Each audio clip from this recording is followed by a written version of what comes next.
ఎందుకని ఇదివరకు గ్రాంధిక భాషలో ఉండే తెలుగు అది కేవలం పండితులు మాత్రమే అర్థమయ్యేది, ఎవరికి చదువు ఉండేది కాదు. సాధారణ మిడిల్ క్లాస్ ప్రజలు ఎవరో కూడా చదువుకునే అవకాశం లేకుండా ఉండేది. పండితులు కొన్ని కులాల వారు మాత్రమే చదువుకునేవాళ్ళు, అన్ని కులాలకి చదువు లేదు. మరి వాడుక భాషనే చదువుగా పెడితే పిల్లలందరూ నేర్చుకుంటారు, చదువు అందరూ చదువుకుంటారన్న ఉద్దేశంతో వ్యవహారిక భాషా ఉద్యమాన్ని నిర్వహించిన వ్యక్తి జిడుగు రామమూర్తి పంతులు గారు. మన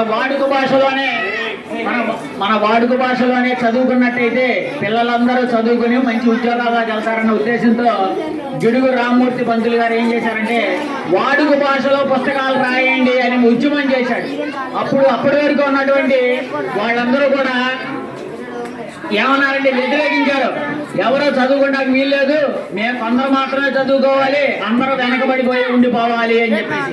అప్పుడు ఆయన ఏం చేశాడంటే ఒక ఉద్యమం చేశాడు. స్వాతంత్ర ఉద్యమం ఏ రకంగా అయితే చేశారో ఆ రకంగా ఉద్యమం చేసి వాళ్ళ మీద పోరాటం చేసి అందరూ చదువుకోవాలి, అందరూ ఎదగాలి అన్న ఉద్దేశంతో ఆయన ఏం చేశాడంటే వ్యవహారిక భాషని చదువుకునే భాషగా మార్చండి, పాఠాలు అందులో పెట్టండి అని చెప్పేసి ఆయన ఉద్యమం చేసి ఆ ఉద్యమాన్ని పెట్టి మనకి తెలుగు భాష ఉన్నతి ఆయన ఎంతగానో కృషి చేశారు. అందువల్ల ఆయన దయ వల్ల అందరూ మేము చదువుకున్నాం, మీరు చదువుకుంటున్నారు, అందరూ చదువుకుంటున్నాం.